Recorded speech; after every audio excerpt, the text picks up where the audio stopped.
السلام علیکم دوستو، کیا حال ہے؟ امید ہے کہ آپ خیریت سے ہوں گے۔ آج میں آپ کے سامنے ایک ایسا آزمودہ اور بہت ہی بہترین طریقہ لے کے آیا ہوں، جو کہ ہے کہ کافور کو کس طرح صاف کیا جاتا ہے۔ اس میں بہت سا کچرا بھی ہوتا ہے جو کہ کافور کو اچھی طرح استعمال نہیں ہونے دیتا۔ اس کچرے کی وجہ سے کافور جو ہے اچھی طرح اپنا کام نہیں کر پاتی۔ اس لیے میں نے سوچا کہ آج دوستوں کی خدمت میں ایک یہ نسخہ بھی پیش کر دوں کہ کافور کو کس طرح صاف کیا جاتا ہے۔ اگر یہ کافور صاف ہوگی تو آپ کو بہترین رزلٹ دے گی اور کام بھی اچھے سے کرے گی۔ تو آپ کو کافور صاف کرنے کا طریقہ ہم بتاتے ہیں کہ کافور کو کس طرح صاف کیا جاتا ہے۔ اس سے جو ہے میل کچیل کس طرح صاف کی جاتی ہے۔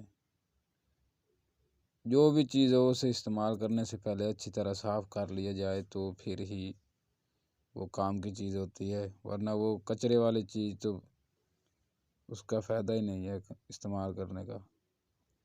تو چلتے ہم اپنی ویڈیو کی طرف اور آپ کو بتاتے ہیں کہ کافور کس طرح صاف کی جاتی ہے۔ تو دوستو، آپ نے کرنا اس طرح ہے کہ کافور کو لے کر اس میں قدرے تھوڑا سا گھی ڈال دیں، دیسی ڈال دیں یا ڈالٹا ڈال دیں، کیونکہ زیادہ تو ڈالٹا ہی استعمال ہو رہا ہے، اس لیے ڈالٹا ہی ڈال دیں۔ تھوڑا سا آئل ڈال کر اس میں گھی، جو ہم کہتے ہیں پنجابی میں، گھی ڈال کر اس کو تانبے کے برتن میں رکھ کر جو وہ ہم نے گھی ڈالا ہے اس کو اچھی طرح مکس کر لیں اور آگ پر رکھ دیں۔ اور اس میں جوہر جو ہوتا ہے نا، جوہر، آپ نے جس برتن میں یہ کافور ڈالنی ہے وہ تانبے کا ہونا چاہیے۔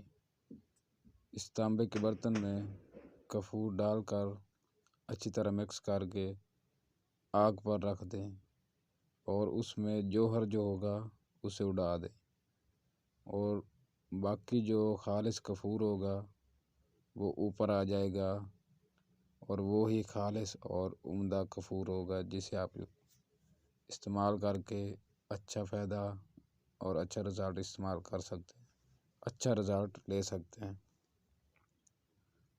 ٹھیک ہے دوستو، آج کی ویڈیو اتنی تھی۔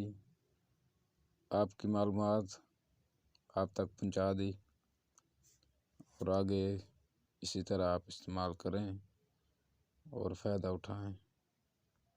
ملتے ہیں اگلی ویڈیو میں، تب تک کے لیے اللہ حافظ۔